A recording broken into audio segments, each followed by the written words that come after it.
नमस्कार, मी Amita one TV news मध्ये तुम्हा सर्वांचा स्वागत करते। आज आपण पाहणार आहोत सुपरफास्ट 24 बातम्या। चला तर सुरू करूया। निलंबित पोलीस अधिकारी रणजित कासले यांना स्वारगेट मधून पोलिसांनी पहाटे 4 वाजता ताब्यात घेतला आहे। रणजित कासले काल दिल्लीमधून पुण्यात आला होता। निलंबित पोलीस अधिकारी रणजित कासलेला पोलिसांनी पुण्यातून ताब्यात घेतला आहे। आज पहाटे ही कारवाई करण्यात आली आहे। जालना जिल्ह्यात संभाव्य पाणी टंचाई भासणाऱ्या 158 गावांमध्ये पाणी उपसा करण्यास जालना जिल्हाधिकाऱ्यांनी बंदी घातली आहे। मध्य रेल्वेवर छत्रपती शिवाजी महाराज टर्मिनल्स आणि विद्याविहार स्थानकादरम्यान अप आणि डाऊन धीम्या मार्गावर मेगा ब्लॉक घेण्यात येणार आहे। ब्लॉक कालावधीत सीएसएमटी वरून सकाळी 11:15 ते दुपारी 4:45 या कालावधीत सुटणाऱ्या डाऊन धीम्या मार्गावरील सेवा सीएमएसटी आणि विद्याविहार स्थानकादरम्यान डाऊन जलद मार्गावर वळवल्या यावी। मुंबई भाजप संघटनेत महिलांच्या 33% आरक्षणाची अंमलबजावणी होणार आहे। 33% मंडल अध्यक्ष पदावर महिलांना संधी मिळणार अशी माहिती सूत्रांनी दिली आहे। मुंबई कोर कमिटीच्या बैठकीत निर्णय झाल्याचे समजते। पोलिसांवर दगडफेक प्रकरणी काही राजकीय पक्षांचे पदाधिकारी एमआयएम शहराध्यक्ष मुख्तर शेख याला ही नाशिक पोलिसांनी दगडफेक प्रकरणी केली अटक। गुन्हा दाखलमध्ये काँग्रेस, ठाकरे गट, शरद पवार पक्षासह आता एमआयएमचे शहराध्यक्ष गुन्हा एमआयएम शहराध्यक्ष मुख्तर शेख याला रात्री उशिरा पोलिसांनी अटक केल्याची सहाय्यक पोलीस आयुक्त संदीप मिटके यांनी दिली माहिती। नाशिक दगडफेक प्रकरणी आतापर्यंत 38 जणांना अटक झाली आहे। पहिल्या दिवशी 14 जणांना अटकेत, त्यानंतर 16 जणांना अटक झाली। काल रात्रीच्या सुमारास आणखी 8 जणांना पोलिसांनी केली अटक। अटक केलेल्यांमध्ये एमआयएम शहराध्यक्ष मुख्तर शेख याचा समावेश, तर गुन्हा दाखल असलेले काँग्रेस पदाधिकारी हनीफ बशीर, ठाकरेंच्या शिवसेनेचे निलोफर शेख आणि शरद पवार गटाचे आरिफ हाजी पटेल फरार। मुख्यमंत्र्यांनी अगोदर माय मराठीकडे लक्ष द्यावे असा टोला खासदार संजय राऊत यांनी लगावला आहे।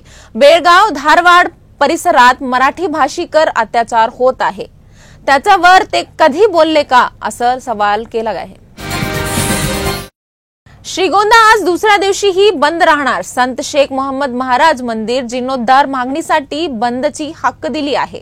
शेख मोहम्मद महाराजांचे वंशज म्हणवाऱ्याकडून जीर्णोद्धारास आडखीचा आरोप करण्यात आली आहे।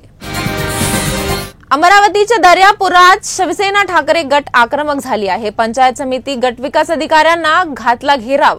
लाभार्थ्यांना घरकुलाचे चेक देण्यासाठी टाळाटाळ केली जात असल्याचा आरोप आहे। नागरिकांना त्रास देणाऱ्या अधिकाऱ्यांवर कारवाई करण्याची ठाकरे गटाची मागणी आहे। भाजप नेते किरीट सोमय्या मुलुंड पोलीस ठाण्यात ठिय्या आंदोलन करणार असल्याची माहिती मिळाली आहे। अनधिकृत मस्जिदा विरोधात किरीट सोमय्या आक्रमक झाले आहेत। मुलुंड येथील जलाराम मार्केटमधील अनधिकृत मस्जिदीवरील अनधिकृत भोंगे गोंगाट या विरुद्ध ठिय्या आंदोलन असणार आहे। पोलीस ठाण्यात ठिय्या आंदोलन करू नये अशी नोटीस किरीट सोमय्या यांना वरिष्ठ पोलीस निरीक्षक यांनी बजावली आहे। बडतर्फ पोलीस उपनिरीक्षक रणजित कासले याला बीड येथील स्थानिक गुन्हे शाखेचे पथक घेऊन बीड येथील जिल्हा पोलीस अधीक्षक कार्यालयात दाखल झाला आहे। स्थानिक गुन्हे शाखेची प्रक्रिया पूर्ण झाल्यानंतर कासले याला बीड शहरातील शिवाजीनगर पोलीस स्टेशनला घेऊन जाणार आहे। बीड येथील शिवाजीनगर पोलीस स्टेशनमध्ये कासले यांच्या विरोधात अॅट्रॉसिटी अंतर्गत गुन्हा दाखल करणार आहे। अपघातग्रस्त रुग्णांना वेळेवर दर्जेवर तसेच कॅशलेस उपचार मिळावा यासाठी रुग्णालये, सोसायटीचे अधिकारी व अंमलबजावणी संस्थाने कठोर दक्षता बाळगली। यात गैरप्रकार करण्यावर कठोर कारवाई केली जाईल। तसेच अपघातग्रस्त रुग्णांसाठी 1 लाख रुपयापर्यंतचे कॅशलेस उपचार देण्याचे निर्णय फडणवीस सरकारने घेतला आहे। बीडमध्ये पुन्हा एकदा गुंडाराज दिसून आला आहे। एका महिला वकिलाला गावातलच सरपंचासह इतर आरोपींना काठ्या पाईपने बेदम मारहाण केली आहे। या मारहाणीनं अंग काळनिळ पडलं आहे। घरासमोरील गिरणी आणि लाऊडस्पीकर बंद करा अशी विनंती या महिलेने गावातील सरपंचाकडे केली होती। काठ्या आणि जेसीबी पाईपने एका शेतात रिंगण करून अमानुष मारले। अमेरिकेचे राष्ट्राध्यक्ष डोनाल्ड ट्रम्प आणि इटलीचे पंतप्रधान जॉर्जिया मेलोनी यांच्यात बैठक झाली आहे।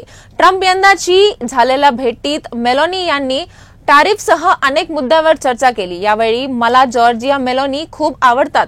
जॉर्जिया मेलोनी यांच्यासारखं कुणीच नाही असं ट्रम्प म्हणाले। आता खूपच महत्त्वाची बातमी समोर येत आहे ती म्हणजेच तिरुपतीहून. तिरुपती येथील भूमाना यांच्या निवासस्थानजवळवर तणाव निर्माण झाल्याचं कळते, तर पोलिसांनी भूमानाला गोठ्यात जाण्यापासून रोखल्याची माहिती समोर आली आहे. पुढची बातमी येत आहे तेलंगणाचे मुख्यमंत्री रेवंत रेड्डी यांचा जपानचा दौरा तिसऱ्या दिवशीही जारी आहे, तर त्यासोबतच आज मुख्यमंत्री राज्यपालांशी संजयने भेट घेणार असून माहिती मिळत आहे. मोठी बातमी, फ्लोरिडा स्टेट युनिव्हर्सिटीमध्ये एका 20 वर्षीय बंदूकधारीने अंधाधुंद गोळीबार केला आहे, ज्यामध्ये 2 मृत्यू झाला आणि 6 जण जखमी झाले. हल्लेखोर एका शरीफाचा डेप्युटीचा मुलगा आहे आणि तो पोलिसांच्या ताब्यात आहे. रायगडावर असताना गृहमंत्री अमित शहा यांनी केलेल्या एका कृतीची चांगली चर्चा होत आहे. अमित शहा मुख्यमंत्री देवेंद्र फडणवीस यांचा हात घेऊन शिवरायांच्या समाधीस्थळी गेल्याची माहिती मिळते, तर एवढ्या गर्दीत अमित शहा फक्त देवेंद्र फडणवीस यांनाच घेऊन गेल्याने भारतीय जनता वर्तुळात चांगली चर्चा होते. विधानसभा 2024च्या वेळी महायुती सरकारने शेतकऱ्यांचा सातबारा सरसकट कोरा करू असे आश्वासन दिले होते, परंतु आतापर्यंत त्या आश्वासनाची पूर्ती झालेली दिसत नाही. त्यामुळे महाराष्ट्र शेतकरी संघटनेचे माध्यमातून संघटनेचे राष्ट्रीय अध्यक्ष व शेतकरी नेते सुनील देवरे यांनी राज्यात शनिवार आणि रविवार म्हणजेच 19 आणि 20 तारखेला भाजीपाला खरेदी विक्री व दूध खरेदी विक्री होणार नाही असे बंदचे आवाहन केले आहे. पुण्यातील दीनानाथ मंगेशकर रुग्णालयातील गर्भवती महिलेच्या मृत्यू प्रकरणावर भाष्य करताना उभाटा गटाचे अपनेचे सुषमा अंधारे यांनी हा उपरोक्षक टोला लगावला आहे. या प्रकरणी सासून रुग्णालयाने दिलेल्या अहवालात डॉक्टर घैसास यांना क्लीन चिट मिळाली आहे, त्यावर अंधारे यांनी संताप व्यक्त केला आहे.